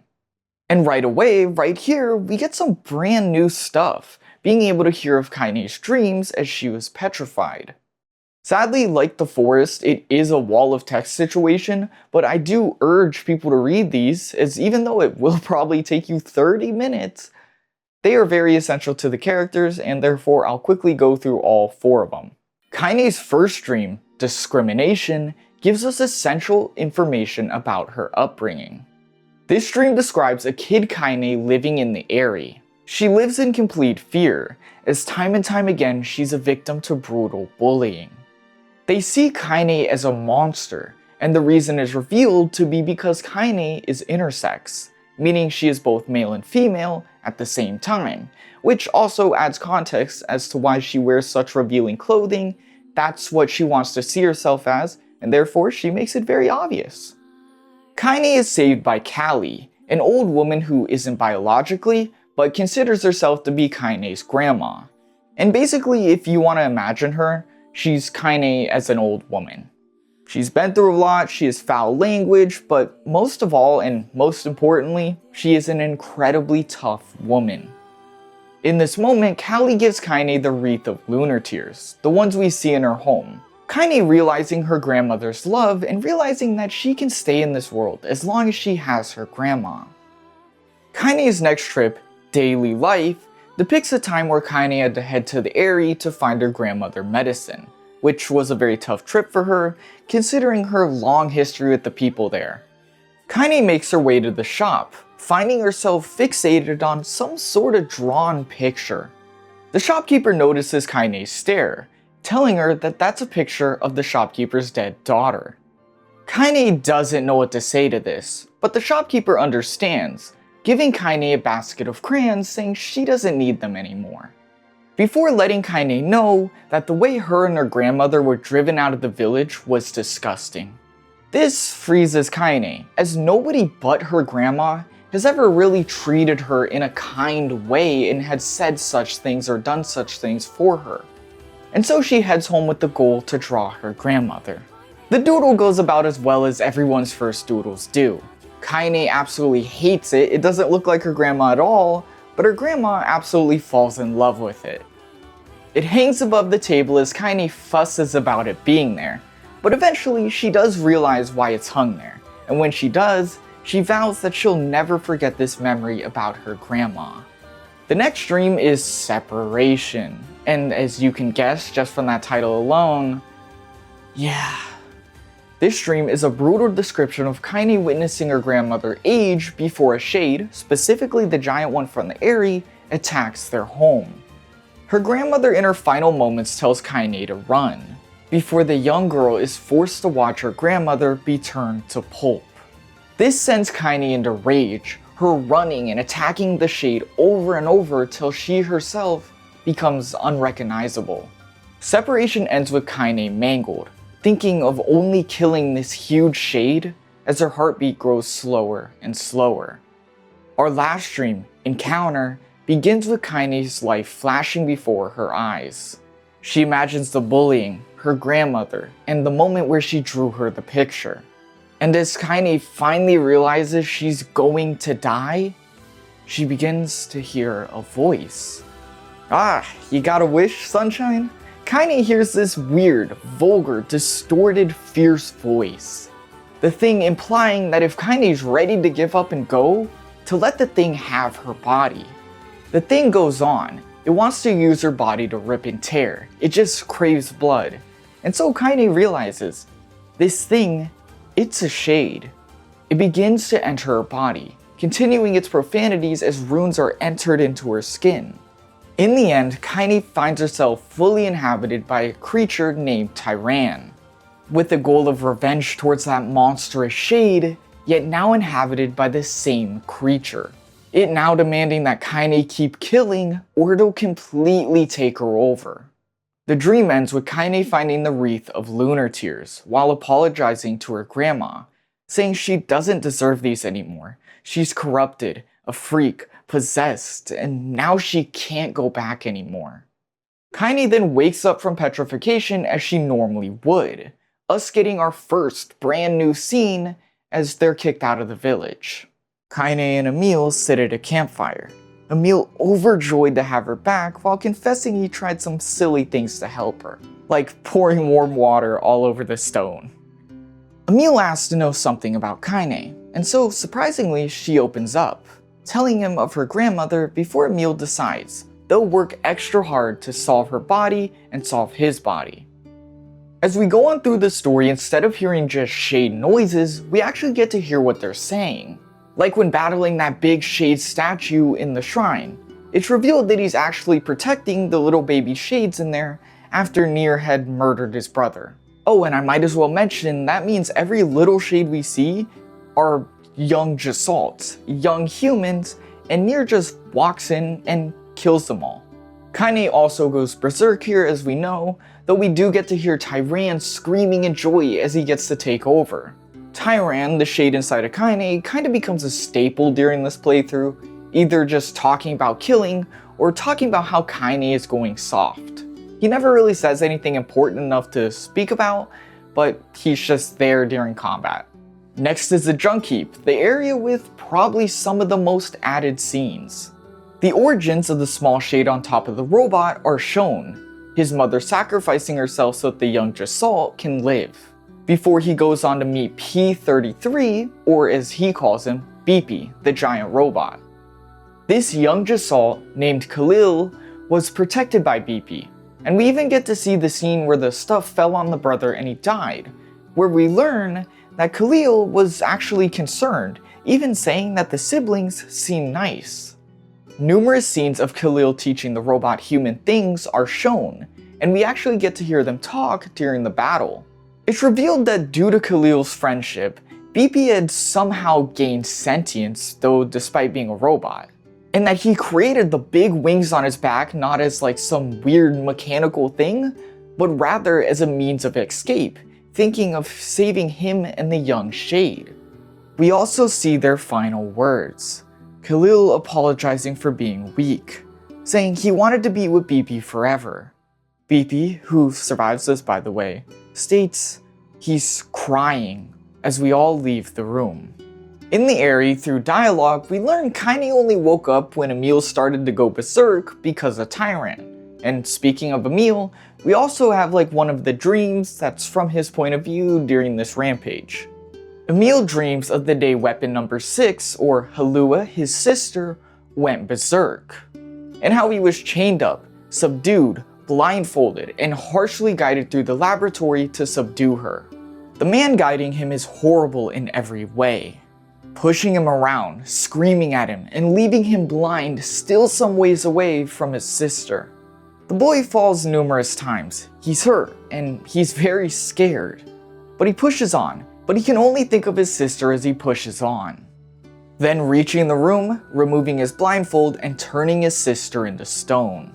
Emil's mind is infected with memories of Halua. All she wanted to do was save him, yet in this moment he's saving her. They're forever together, and in a moment like this, Emil can only describe it as being locked into a cold cage. He thinks about how he's destroying the Aerie, how his sister's power turned her into a monster, and now it's happening to him. The dream ending with the sentence, "And if this power ends up hurting someone I love, and it stops, him waking up in that moment, and NieR going on to give him the talk we know he gave him. From there, the group head to Seafront, and here we have tons of scenes showcasing that weird little girl Shade. We see the postman meet the young Shade and try to take care of her, bringing her food, teaching her to sing, and even before long names her Louise. He also gives her her signature ribbon, and if you didn't notice, well, that stays on even as she transforms into a Shade. It becomes clear here that Louise wishes to become human, though she doesn't really quite understand, as she thinks that if she eats enough humans, or replicants, then she'll somehow become one. This is also that she can one day see herself with the postman, someone she sees as a guardian. This gives the battle against her a whole new tone. As a player, do we not only know it's a shade trying to become a human, but her song? It's something the postman had taught her. This makes the scene where the postman attacks her upon seeing her true form all the more heartbreaking. Her saying things like, "But you told me to sing," and that she'll soon be human.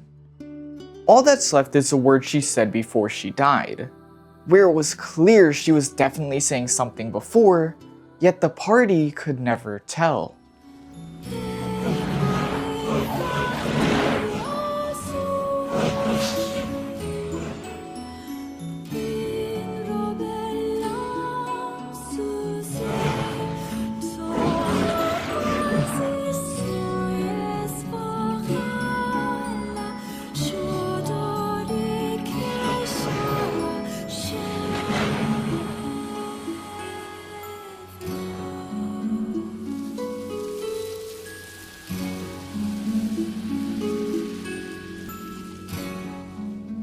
Very heartbreaking.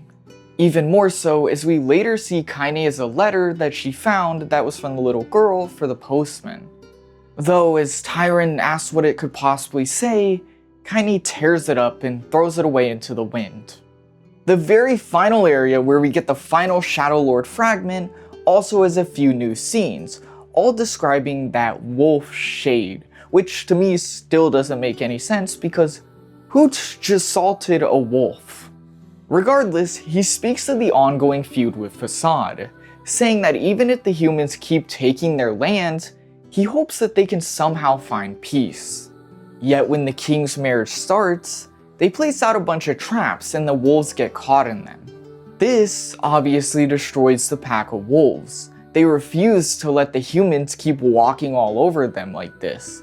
This in a way proving that the attack on the village was somewhat their fault. Before the boss fight, we see the Shade has accepted this would be his death. The whole pack resolved to die with honor. Upon his death, the wolf asks what they could have done to deserve this fate, before he imagines his owner when he was still alive, an older man telling him to go and live, thanking him for being his friends. This is the point where we collect every fragment and storm the Shadow Lord.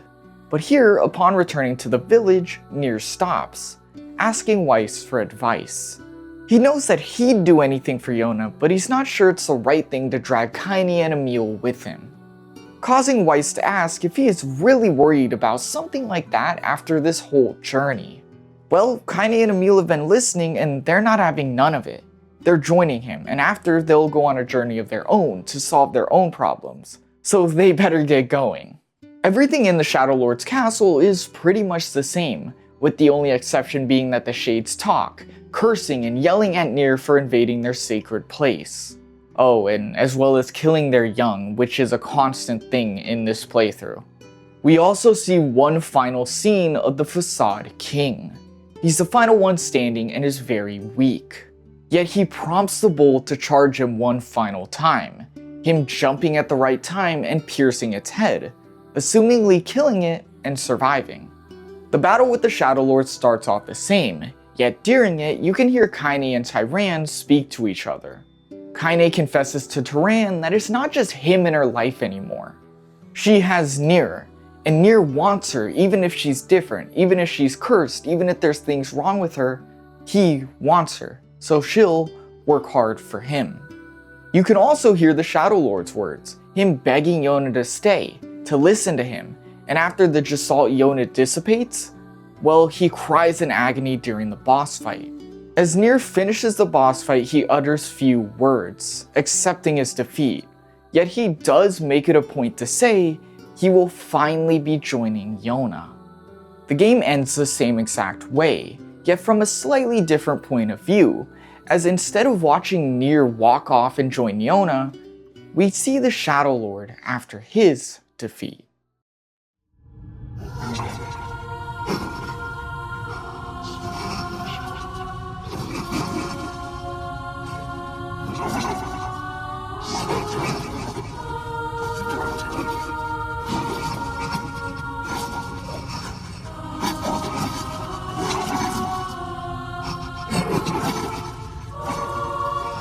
The Shadow Lord reminisces on the day 1400 years ago, him and Yona splitting the cookie.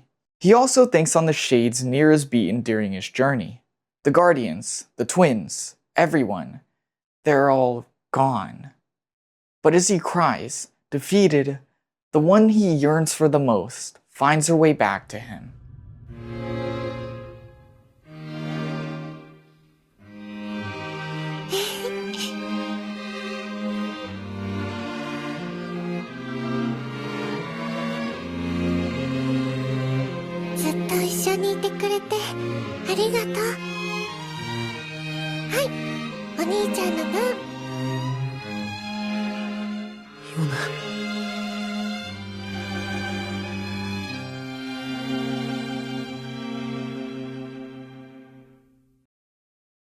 Also, we get a brand new post-credits scene of Emil's head landing in a desert.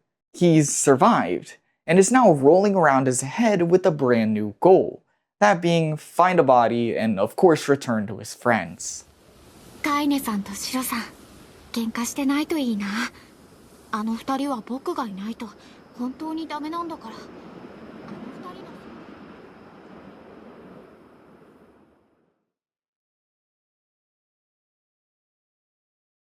Ending B. A very similar ending cutscene, but the playthrough to get here felt like we were almost playing the game from a different point of view. With the truth of the shades at our side and the knowledge about NieR's choices in the ending, it makes all of this feel very different. Yet in reality, we really didn't do anything different. It's very easy to find yourself maybe siding with the shades now, except, well, some of them, like Tyran, jeez. But siding with them just enough to really start questioning NieR's choices. To tell the truth, for most of the game, he had no way of knowing. But does that make it any better? Regardless if he knew, he chose to extinguish any life in his way, whether it was harming him or not. And at the very end against the Shadow Lord, he knew what he was doing. He had had full knowledge of everything by then. And yet, he still made his choice. Yet again, he seems very selfish, which, as I said the same thing before, is pretty weird for someone who seems so selfless. Regardless, we still have 3 endings to go, 2 of which are branches from right here at this point at this ending, and 1 which is the actual true ending of the game, the canon ending. Still, just like now, we gotta go through all of it again to get to ending C, so we now load up our fancy save, which now has an A and a B to begin.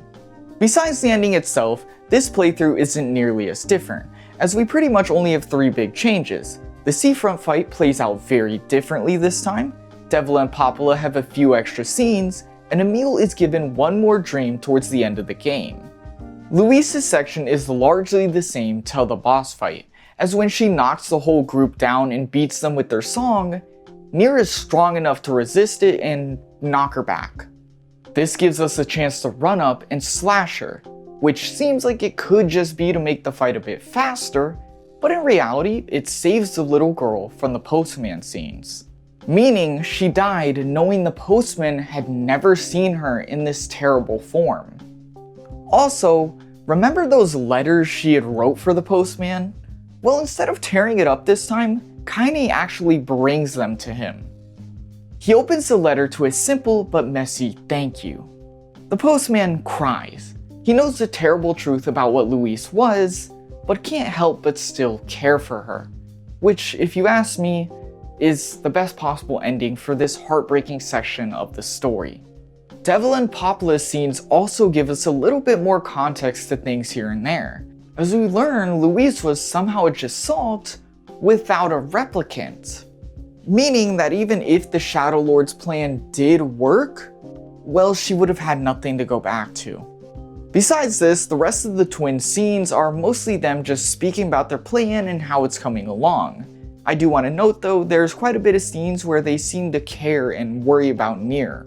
The final big change is a dream after Emil sacrifices himself against Popola.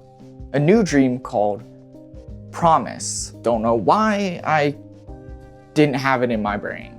This stream yet again depicts a part of Emil's past in the laboratory. Emil's teacher is introduced as a kind woman, someone the siblings care for deeply, and despite this situation, it seems like she cares for them deeply too. The truth is, this isn't a teacher, rather the doctor that performs the daily tests on the twins. Still, even if this is the case, she still cares, as it's revealed that today is Emil's birthday and she has brought him some cookies. Halua then gives Emil something, a drawing of him, and as he remembers hugging his teacher and his sister, he remembers on how he thought he would never ever be happier than that day. He then imagines Halua, her reminding him of the promise to watch over him. As she leaves, Emil begs to come with her, yet she reminds him, "I'm always with you," before telling him that he needs to live for the both of them. Emil opens his eyes to a bright blue sky.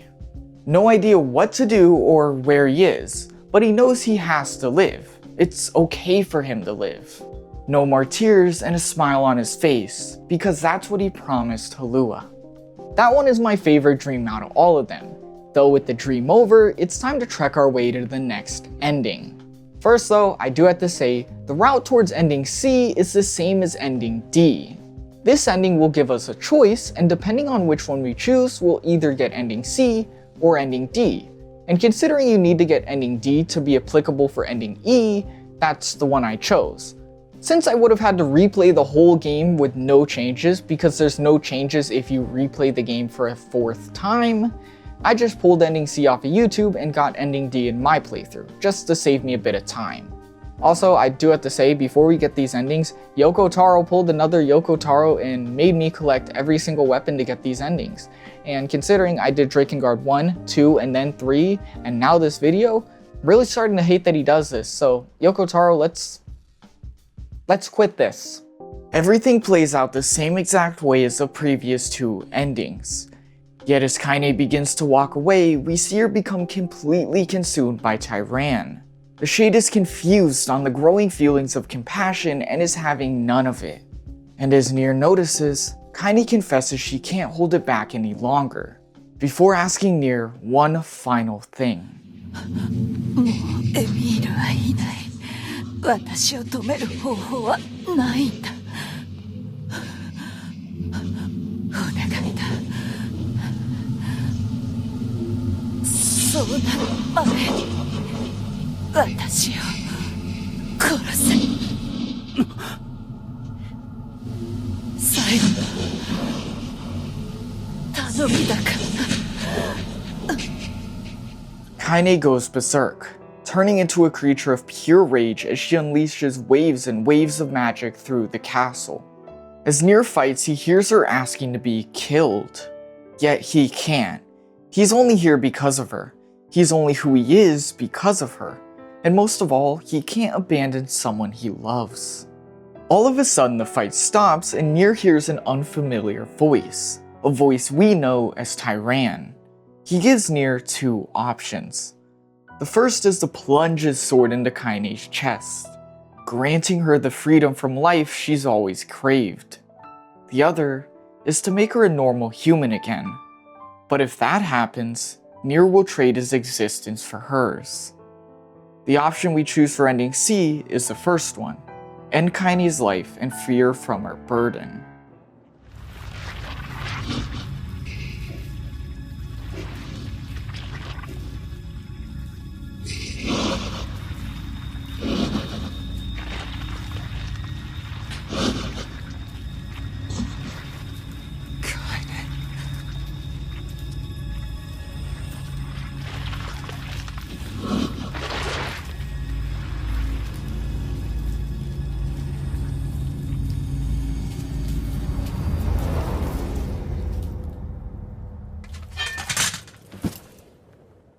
This is the only time in Replicant that NieR gets to kiss his lover.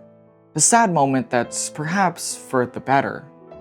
As Tyran reassures NieR he's made the right choice. Tyran spent so much time in her body. He sensed and seen everything she went through, and there was so much pain. Yet now she's free, forgiven, and saved. NieR picks up the lunar tear he had gifted her, pointing her to the sky as he states they'll always be together. In order to get ending D, we return to that choice. This time clicking, sacrifice your own existence to make Kaine human again. Everyone who knew NieR will forget. His existence will be no more. Yona will have no knowledge of her big brother. Yet regardless, we enter our name, and then watch as Replicant deletes our save file. Kaine wakes up with Yona at his side. It was Kaine who saved her, right? And as she stands up and holds Yona, she sees a quick flash of something. It's NieR. Yet she has no idea what she's seen.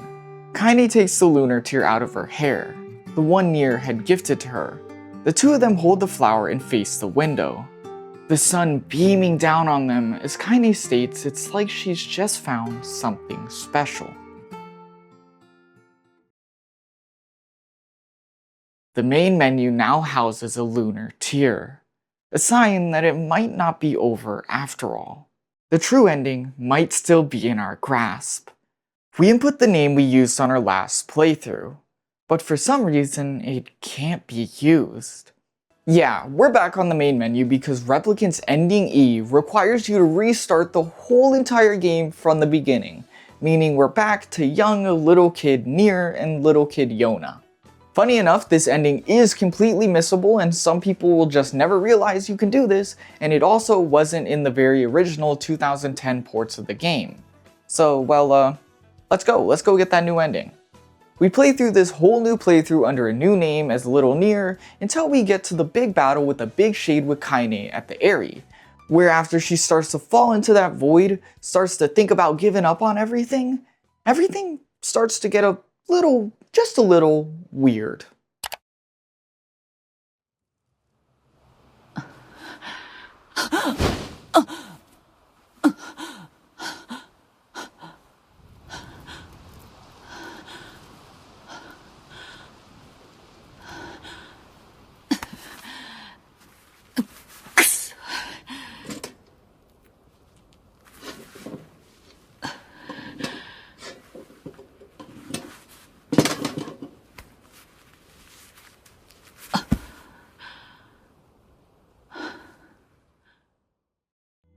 Kaine wakes up crying from a dream.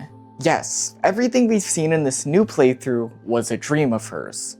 She wakes up from this dream full of sadness every time, a lingering feeling that she's forgotten something extremely important. She gets up and takes to the plains, figuring she'll kill some shades to take her mind off it. But this is where she hears that the residents of that weird forest of myth have gone dark. Yeah, so we go to that weird side questy place where the strange tree is now opened up and robots are pouring out of it. Kaine ventures into the tree as she begins to hear strange voices, the inside slowly turning into a biomechanical mess, before she finds herself face to face with two pure white mechanical beings.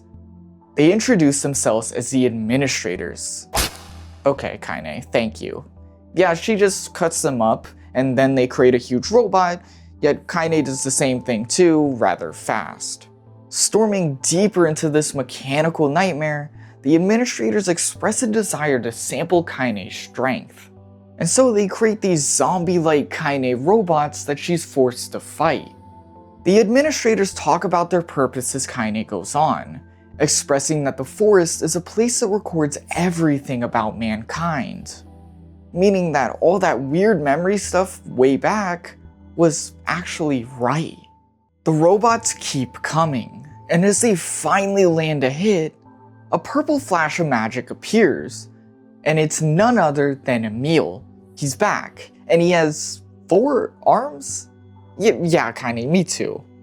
Emil noticed a strange spike in magic from far away, now reuniting with Kaine as they both share that strange feeling that something has been forgotten. In this moment, the administrators welcome them deeper into the tree, saying it's time to reclaim memories lost, or perhaps, as they put it, the world that's been lost. And so, before long, Kaine finds herself locked into this digital square battle arena.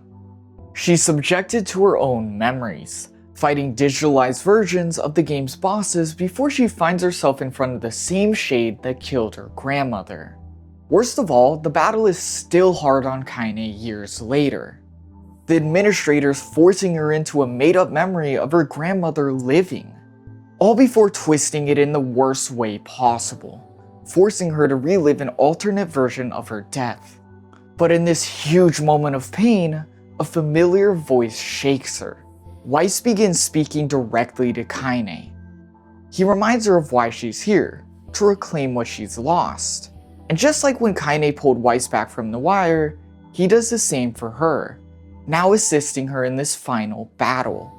Kaine uses the magic to beat the shade to a pulp over and over and over again before she releases a huge beam of magic, finishing the beast off while destroying the administrators. And finally, as the pure white beings fade away, it seems like Kaine has broken the lock. うるさい、うるさい、うるさい。私は決めたんだ。誰の指図も受けない。私は刃になるって決めたんだ。お前の刃になるって決めたんだ。絶対に取り戻してみせる。ふざけんな。勝手に消えてどういうつもりなんだ。自分が生きてる意味は自分が決める。この命も私が勝手に使う。だからとっとと戻ってこい。この腐れ野郎。Kaine finds herself in a pure white void to NieR, walking up to him as the game asks, does she want to recover the person she cherishes? Of course you say yes. A replicant slowly rebuilds your save data in the same way you lost it.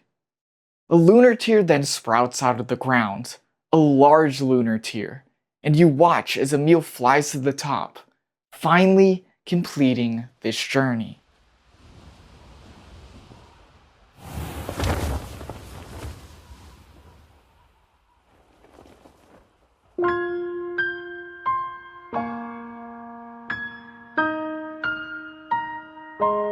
私たちの旅は無意味だったのかもしれない。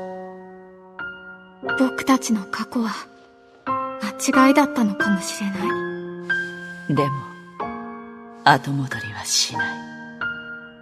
たとえこの世界が終わるとしても、ここは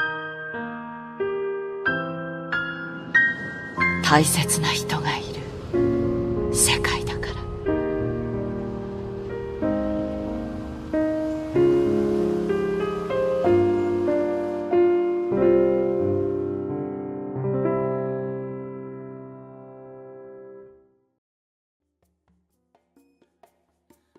Another tear-filled moment I can't help but absolutely love.